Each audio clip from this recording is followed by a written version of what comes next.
Bonjour, heureuse de vous retrouver pour cette nouvelle guidance intemporelle. On va laisser parler les cartes et on va voir quels sont les messages pour vous. On commence à dérouler la première ligne, les ou le message d'ailleurs. Alors, nous avons le valet de cœur, le 7 de carreau, le 3 de pique que j'aime moins et le 8 de trèfle. Ok. On est avec le valet de cœur sur une énergie très charismatique. Le valet, c'est quelqu'un qui aime plaire, c'est quelqu'un qui aime jouer de ses charmes pour avoir ce qu'il veut, c'est quelqu'un qui connaît son pouvoir, d'accord, au sens très très large, hein. Ça peut être un pouvoir on va dire effectivement physique, comme ça peut être quelqu'un de très compétent dans un domaine. Donc c'est quelqu'un qui a une grande confiance en lui ou en elle, d'accord. Ça peut être une polarité féminine, hein. Enfin je veux dire par là, ça peut être une femme avec une forte polarité masculine. Donc soit ce valet de cœur, il vient vous représenter, ou soit ça vient représenter quelqu'un dans votre entourage, c'est totalement possible. C'est une carte qui viendrait nous révéler que quelqu'un possiblement vient vers vous, parce qu'on est dans l'énergie de cavalier, ou soit c'est vous qui allez vers quelqu'un, vous avez envie possiblement d'aller vers quelqu'un. Et comme on est sur une guidance générale, je vous donne aussi l'autre cas de figure, ça peut être aussi d'un point de vue métaphorique, l'envie justement de démarrer quelque chose de très enthousiasmant. Vous voyez, le cavalier de cœur, c'est quelqu'un qui est très dans la séduction, dans la passion, dans l'amour. Mais ça peut être aussi, d'un point de vue métaphorique, cette envie de légèreté aussi dans la vie de manière générale, hein, d'accord. Avoir envie de se décharger peut-être d'un poids, avoir envie de vivre la vie de façon un peu plus légère.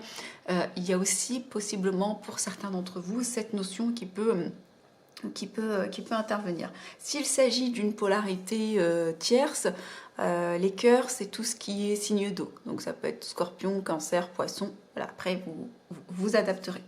À côté, nous avons le 7 de carreau. La 7 de carreau, elle est un petit peu ambivalente, d'accord. Elle peut être un peu négative. Tout dépend en fait des cartes qui sont à côté, mais on va les dérouler. On va interpréter les cartes les unes après les autres et après on ira eh bien, décortiquer le message général. C'est en général une carte d'avertissement, la 7 de carreau, d'accord. Elle concerne en général l'aspect matériel et financier. Donc faites attention à vos finances, faites attention peut-être à la façon dont vous gérez votre budget. Peut-être il s'agit d'un projet à proprement parler, on vous dit faites attention. Alors il peut s'agir aussi peut-être d'une clause dans un contrat, hein, c'est pas uniquement d'un point de vue numéraire, d'accord. Il peut s'agir d'une clause dans un contrat, il peut s'agir peut-être de faire relire des documents par un avocat. Vous voyez, vous adapterez. À côté du valet de cœur, je ne peux pas m'empêcher finalement de penser, faites attention aussi si vous avez une relation avec quelqu'un qui aurait tendance à être un petit peu séducteur, etc. Voilà, faites attention aussi à qui vous faites confiance de ce côté-là. Ça peut concerner totalement la sphère professionnelle, bien sûr. Si on vient vous en mettre plein la vue, on va faire ceci, on va faire cela, faites attention à ces associations, à ces personnes qui auraient tendance peut-être à vouloir justement vous en mettre plein la vue, vouloir peut-être vous soutirer des choses, il y a peut-être cette mise en garde. La 7 de carreau, elle nous parle aussi de commérage, d'accord. Il y a possiblement aussi, pour certains d'entre vous, voilà, des personnes tierces qui possiblement bavardent sur vous, alors soit sur vous de manière générale, ou soit peut-être sur cette relation professionnelle ou personnelle, voilà, que vous avez avec cette personne. Cette personne, elle est entre guillemets, elle est très... c'est un charmeur, le valet de cœur, mais ça ne veut pas forcément toujours dire que c'est quelqu'un de mauvais, hein, d'accord. C'est peut-être juste quelqu'un qui a conscience de ses charmes, qui en use et en abuse, mais qui pour autant a très grand cœur, hein. On va pas mettre tout le monde effectivement dans le même sac et on reste sur des guidances générales. Mais ce bavardage, soit il est en lien effectivement avec quelque chose qui n'a rien à voir, ou soit c'est peut-être en lien effectivement avec cette personne qui vient vers vous, ou peut-être vous qui amorcez ce départ vers quelqu'un, d'accord. Alors les énergies sont toujours interchangeables.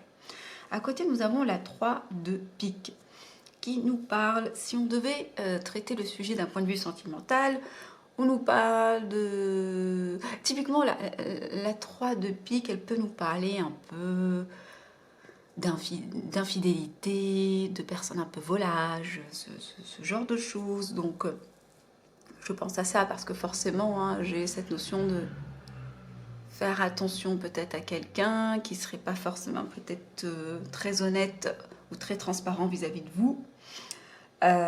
Il peut s'agir, parce que le valet de cœur, ça parle aussi, comme on l'a dit, d'avoir envie d'une vie beaucoup plus légère, d'amorcer quelque chose. Ici, ça nous parle aussi de rapidité. Mais par exemple, de dire des choses trop rapidement qu'on pourrait regretter, ou tout simplement de partir, de tourner le dos à quelque chose et d'avoir envie peut-être de déménager, de quitter une ville, de quitter une entreprise, de quitter un pays. Ça peut être, voilà, ça peut être l'énergie de quelqu'un qui dit ce qu'il pense et qui tourne les talons. Mais pas forcément toujours négativement. Ça peut être, voilà, dire à ses proches, là j'ai envie de changer d'air, j'ai envie de plus de légèreté, je suis dans l'énergie du cavalier de cœur, je sais que je n'ai pas beaucoup d'argent, je vais faire attention, mais j'ai envie de partir. Vous voyez, c'est typiquement un cas de figure. Ça peut être pour d'autres, eh bien, envie de partir au sens métaphorique, parce que la personne n'est pas totalement clean, s'agissant un partenaire, un associé, etc., etc. Ici, alors, je fais une petite parenthèse, quand je dis personne volage, dans le business, typiquement, ça peut être quelqu'un qui va un petit peu flairer ce qui se passe chez la concurrence, vous voyez, ça peut être totalement ça. Bon, ici, nous avons la vide de trèfle. La vide de trèfle, elle est de bon augure, a priori, puisqu'on nous parle vraiment d'abondance avec cette carte de 8 de trèfle. On est vraiment dans une forme on va dire, de prospérité qui est soit déjà présente ou soit qui arrive vers vous, d'accord? Ça peut être aussi une prospérité très émotionnelle, très intérieure, hein, d'accord? Ça peut être aussi une prospérité, une abondance parce qu'on a peut-être effectivement fait un voyage intérieur. Ça peut être un voyage physique, mais ça peut être aussi un voyage initiatique, un voyage intérieur, d'accord, pour aller à la découverte de soi. Hein. Pour certains, ça peut être totalement ça. Pour certains, ça peut être cette envie d'aller finalement dans une quête intérieure. Pour d'autres, c'est vraiment au sens réel partir parce qu'on a besoin de se retrouver avec soi, d'accord, peut-être après une déception, peut-être parce que vous changez de vie, voilà, les personnes autour de vous, ces médisants, c'est peut-être juste des personnes qui ne comprennent pas vos nouveaux choix de vie et qui du coup se questionnent sur ce qui est en train de se passer, ou peut-être que vous tournez les talons accompagné de ce beau cavalier de cœur. Ici, on va aller découvrir la deuxième ligne pour essayer de comprendre un petit peu la finalité. Nous avons le 7 de trèfle et le 7 de trèfle qui est inversé. Quand il est à l'endroit, le 7 de trèfle, c'est un avertissement. C'est l'avertissement vis-à-vis d'une polarité inverse. Si vous êtes une femme, vis-à-vis d'une polarité masculine et vice-versa. Et il y a cette notion de, ok, attention, renseignez-vous bien, etc. Besoin de s'informer ou de se former. Sauf que là, elle sort à l'envers. Donc, il n'y a pas d'inquiétude à avoir vis-à-vis de ce valet de cœur. Donc ça, c'est plutôt rassurant. Ok, il n'y a pas besoin d'aller chercher à midi à 14h, d'aller enquêter, ce genre de choses. C'est ça que ça vient nous dire. Si ça nous parle du valet de cœur, parce que c'est juste en dessous, on nous dit il n'y a pas d'inquiétude à avoir. On va aller tout de suite dérouler pour aller comprendre l'histoire. Ici, nous avons le 3 de trèfle. Le 3 de trèfle, il nous parle encore de... Alors, c'est intéressant parce que le 3 de trèfle, c'est toujours compliqué à interpréter dans le sens où il a une double interprétation. Dans l'absolu, il nous parle de succès, de quelque chose qui vient vers vous. Si c'est dans la sphère sentimentale, ça nous parle par exemple de mariage. De mariage, alors comme on est beaucoup dans la sphère matérielle et financière, il peut s'agir d'un mariage avec une personne qui a effectivement des revenus supérieurs aux vôtres. Mais quand ça sort, c'est que c'est vraiment supérieur aux vôtres, vous voyez. Ou alors, quand c'est dans la sphère professionnelle, ça peut nous parler d'un succès qui vous amène aussi une forme d'abondance. Donc c'est une carte aussi d'abondance à nouveau, ok, d'abondance financière, soit parce que vous allez épouser ou vous mettre en ménage avec quelqu'un qui effectivement a de hauts revenus, ou soit c'est une affaire qui vous amène effectivement une forme d'abondance. Mais elle est ambivalente cette carte parce qu'en général, elle nous parle aussi encore de médisance. Moi, je pense que vous êtes en train de faire affaire dans la sphère pro ou professionnelle, vous allez faire affaire avec quelqu'un qui a vraiment des moyens important. Alors peut-être que c'est vous, peut-être que c'est la personne en face, c'est toujours interchangeable, et que ça va beaucoup faire parler, ça va faire jaser. Ok. Cette situation, en fait, soit c'est quelque chose qu'on va vous apporter qui va beaucoup faire parler, ou soit c'est vous qui allez vous tourner vers quelqu'un qui peut-être n'est pas du même environnement social, et ça va beaucoup faire parler. Ça va faire jaser, quoi. Voilà, il y a une forme d'abondance comme ça qui va pas spécialement plaire à tout le monde. On va se questionner. Il y a quelque chose de cet ordre-là. Ici, avec le 6 de trèfle, nous avons... Alors les trèfles, c'est les signes de feu. On est sur les lions, les sagittaires et les béliers. Donc vous voyez les signes un peu forts. Donc là, on nous parle encore de réussite dans les affaires, soit grâce à un partenariat, soit vous allez trouver le bon emploi, hein, l'emploi qu'il vous fallait, le bon, vous allez, peut-être que ce cavalier de cœur, c'est le patron qui va vous donner le bon emploi, peut-être que c'est un partenariat si vous êtes chef d'entreprise, ça peut être aussi une réconciliation dans un ménage, ça peut être une rencontre, hein, comme on l'a dit. Donc là, clairement, on nous parle de réussite, réussite dans les affaires, mais réussite grâce à un partenariat. Donc on voit bien ici qu'il y a une tierce personne qui va jouer un rôle décisif dans votre vie. Ok, le message ici, c'est qu'il y a des choses qui vont très clairement changer votre vie, qui vont bien se passer, qui vont beaucoup faire parler, hein, manifestement, et ça va être lié finalement à l'intervention d'une personne, ok, où c'est vous qui allez peut-être imaginer le partenariat idéal avec une tierce personne. Pour terminer le tableau, nous avons le 2 de carreau. Le 2 de carreau, à nouveau, c'est une carte bénéfique. Elle peut nous parler de bonnes nouvelles dans les finances. On y revient. Alors, comme je me le répétais à chaque fois et à chaque guidance, la prospérité et l'abondance, c'est au sens très large. Ça peut être effectivement monétaire, clairement, mais ça peut être aussi karmique. Peut-être qu'effectivement, vous allez avoir une forme de prospérité karmique parce que, effectivement, vous avez fait de belles choses, d'accord? Vous avez peut-être fait des choses dans l'intérêt collectif et ça vous revient de plein droit, ok? Ça peut aussi s'agir, puisqu'on est dans le 2, hein, d'accord? Les deux, c'est toujours soit l'union ou la dualité. Et comme on connaît un petit peu l'histoire qui se dessine, je ne peux pas m'empêcher de vous le dire, il peut s'agir aussi d'une histoire d'amour, d'une union, d'une alliance qui peut faire des envieux. On y vient et ça revient toujours dans votre tirage.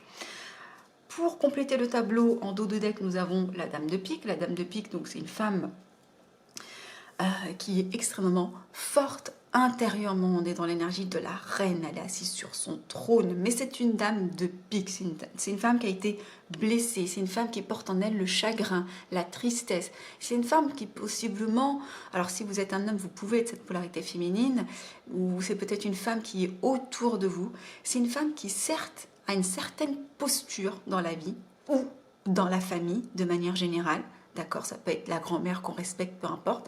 Il y a une polarité féminine, d'accord, ça peut être vous, qui, certes, effectivement, est bien ancrée sur son trône, d'accord, mais qui porte en elle une forme de tristesse parce qu'elle a été abandonnée, parce qu'on lui a tourné le dos.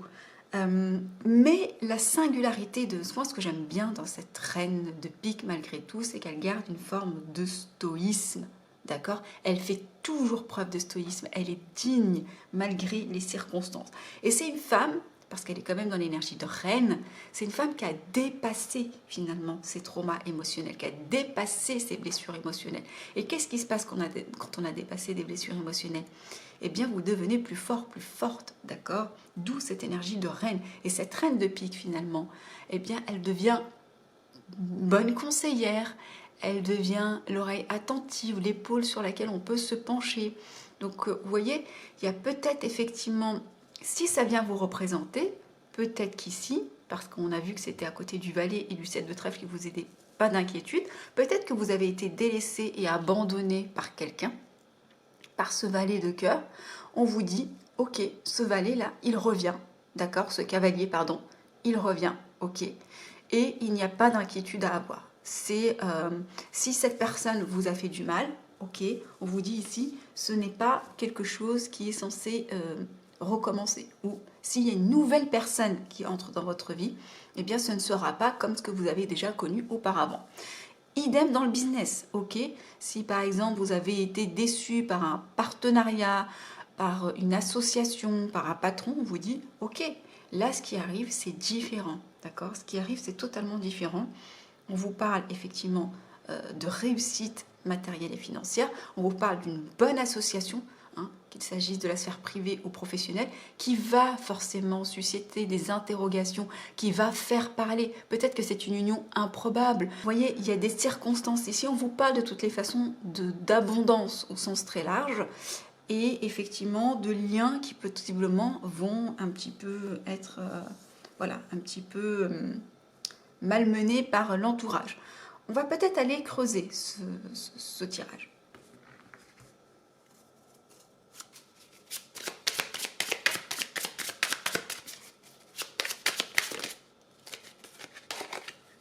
Nous avons sur le cavalier de cœur, nous avons la reine de cœur. Waouh, ok.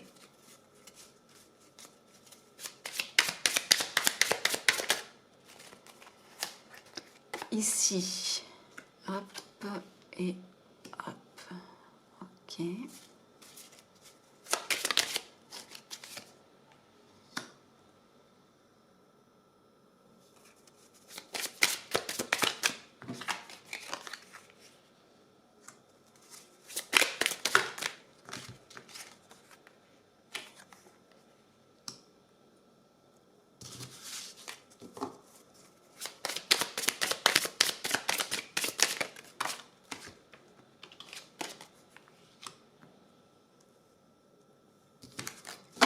Et au deck, nous avons le cavalier de trèfle. Ok, ok. Alors ici, nous avons la reine de cœur qui est sortie sur le valet de cœur. Donc là, je pense qu'il n'y a pas besoin d'être médium pour comprendre effectivement ce qui est en train de se tramer. On nous parle d'affection, on nous parle de tendresse avec la reine de cœur. Donc on est vraiment entre deux énergies, deux polarités qui sont unies par le lien du cœur, qu'il s'agisse de la sphère sentimentale ou de la sphère professionnelle. Ça peut être deux meilleurs amis qui s'associent, ça peut être deux cousins, deux frères et sœurs, d'accord? Il y a cette notion aussi de travailler avec passion, d'accord? Il y a aussi cette notion de faire quelque chose de passionné avec quelqu'un. Ici, sur la 7 de carreau, pardon, nous avons eu le 12. Donc là, je rappelle que le 7 de carreau, c'était tout ce qui était lié à l'argent et au commérage qui résultait finalement de cette prospérité. Donc on voit bien ici que les personnages sur cette carte sont en train de festoyer, sont en train de passer de bons moments, sont effectivement heureux, joyeux. Donc on voit bien ici qu'effectivement il y a une forme de prospérité et d'abondance, peut-être juste une forme effectivement d'abondance relationnelle qui ne plaît pas forcément à tout le monde. Ici sur la 3 de pique, on voit bien ici ces deux personnages qui travaillent ensemble, qui sont en train de discuter, qui font des affaires ensemble. Donc on parlait bien aussi sur la 3 de pique de partenariat, de rapidité. Donc je pense qu'il y a des partenariats très rapides, des choses qui vont se nouer, se lier effectivement, et qui vont effectivement... oui, c'est ça qui va potentiellement faire parler. Il y a vraiment quelque chose qui est en train de se tisser. Soit c'est déjà actuellement le cas, vous êtes déjà dans ces énergies, ou soit il y a quelque chose qui vient vers vous. Ensuite, on a en plus le cavalier de carreau. C'est abondé, cette rapidité, elle est abondée avec cette énergie de cavalier. En plus, les carreaux, on est vraiment dans tout ce qui est créativité. Donc là, je rappelle que la 8 de trèfle, ça parlait aussi d'abondance, de prospérité. Donc on voit ici que c'est encore confirmé. Moi, je pense que pour la plupart, il s'agit de la sphère professionnelle quand même, parce qu'on a beaucoup de notions de créativité. Après, il peut s'agir aussi de personnes qui s'allient, qui sont en couple, mais qui créent un projet ensemble, ou tout simplement, ça peut être aussi la sphère sentimentale. Ici, sur le 7 de trèfle, nous avons le 10 de pique. Et je rappelle que le 7 de trèfle, souvenez-vous, ça nous parlait en fait d'un avertissement, mais qui était inversé. Donc on vous disait, il n'y a aucune inquiétude à avoir, vous pouvez y aller. Donc là, en fait, on nous parle avec la 10 de pique pourtant de désillusion. Mais je pense que la désillusion, elle est sur votre passé, puisqu'il y a quelque chose de nouveau qui est très prospère qui arrive. Je pense que vous comprenez à ce moment précis de votre vie que vous n'êtes plus à votre place. Il y a une prise de conscience. On l'avait vu de toutes les façons tout à l'heure, qu'il y avait une prise de conscience. Il y avait quelque chose qui... Il y avait l'envie de partir pour effectivement être dans une sorte, soit certain pour un réel voyage, mais qui a un but initiatique, d'accord? Il y a une prise de conscience de l'envie de changer de route, d'accord? Ça peut être changer, encore une fois, de cadre familial, de cadre ça peut être un lieu, ça peut être un pays, ça peut être un métier, ça peut être une activité. Il y a quelque chose ici, il y a une prise de conscience, il y a des certitudes qui fondent. Vous voyez, c'est comme ça que je le vois. Ici, nous avons le roi de cœur sur le succès et les médisances, parce que le 3 de trèfle, effectivement, ça parle de succès, mais ça parle de médisances qui viennent avec ce succès. Donc on nous dit que finalement cette réussite, elle est incarnée par vous si vous êtes ce roi de cœur, d'accord? C'est-à-dire que vous devenez ce roi de cœur, cette personne qui devient vraiment charismatique, qui attire les personnes autour d'elle, qui donne de l'amour, qui reçoit de l'amour, qui est vraiment un bon vivant, qui aimait les relations saines, ou grâce encore une fois à ce partenariat qui est avec ce roi de cœur, cette personne qui incarne la bonté et qui va jouer effectivement ce rôle décisif. Ou c'est vous qui êtes ce roi de cœur, qui allez écouter votre cœur, qui parce que vous avez écouté votre cœur, êtes aujourd'hui dans ces énergies de roi de cœur. Je sais ce que je veux, je sais ce que je vaux, et du coup ça m'amène ce 3 de trèfle, cette réussite, et tant pis si derrière effectivement ça fait parler. Le 5 de pique, lui nous parle de libération. Donc moi, ça fait écho encore une fois à cette notion de désillusion. Il y a cette notion de se libérer peut-être effectivement de ces personnes médisantes, ok, peut-être d'anciens collègues, ce genre de choses. Ça peut être se libérer finalement de certaines limites qu'on s'est imposées, se libérer de croyances limitantes, d'idées limitantes, de dysfonctionnement, peut-être de choses qu'on faisait pas comme il fallait ou pas comme... Il y a aussi pour certains, je me dois de vous le dire, ça peut être aussi libération dans le sens fuite ou rupture, d'accord? Ça peut être une rupture avec une personne, comme ça peut être une rupture avec un cadre, un environnement, voilà. Mais ça incarne aussi l'alliance, l'alliance, parce que libération, c'est un double sens, c'est aussi effectivement se libérer peut-être aussi de la solitude en trouvant l'amour ou en trouvant effectivement enfin le partenaire. Donc il y a cette notion de, voilà, on se sent davantage un peu plus libre. C'est normal, dans la réussite, effectivement. On parle de réussite dans les affaires, donc là forcément on est dans, ok, on se libère peut-être d'échecs répétés ou d'un poste qui ne vous convient pas, qui ne vous satisfaisait pas. Et là, finalement, vous allez vers quelque chose de beaucoup plus satisfaisant. Et ensuite, nous avons le 9 de trèfle sur les bonnes nouvelles avec le 2 de carreau. Vous vous souvenez? Donc là, on est réellement, avec le 9 de trèfle, on est dans la réalisation, dans le contentement. On est vraiment dans une forme de complétude. Vous allez, je pense, possiblement vers de nouveaux défis, de nouvelles responsabilités que vous avez choisies, puisqu'ici, on voit bien que vous discutez ensemble, vous avancez ensemble, vous êtes heureux, effectivement, de ce que vous allez mettre en place. Et ici, nous avons en plus le cavalier de trèfle qui nous parle réellement de quelqu'un qui fonce autour de cette notion de créativité. Le cavalier de trèfle, il est très créatif. Il a plein d'idées, il a envie de mettre en place plein de choses. En plus, c'est un cavalier, donc il va foncer, il va y aller. Donc on sent qu'effectivement, il y a un feu ardent qui a été allumé en vous. Donc moi, le message ici pour vous, c'est qu'il va y avoir effectivement un partenariat, une alliance, quelle qu'elle soit, qui va jouer un rôle décisif dans votre vie. Et vous pouvez être vous, cette alliance. Les énergies sont interchangeables. Soit c'est vous qui allez effectivement monter sur votre cheval et aller nouer une alliance avec quelqu'un, d'accord? Ça peut être 2 entreprises. Ou soit c'est quelqu'un qui va venir vers vous et effectivement, il va y avoir quelque chose d'extrêmement positif ici dans votre vie. Voilà, j'espère que cette guidance vous a plu. Il n'y a pas de raison que ce ne soit pas le cas. Mettez-moi dans les commentaires, je suis très curieuse de savoir si ça fait écho et surtout à quel stade vous en êtes. En attendant, je vous embrasse très fort et je vous dis à très bientôt.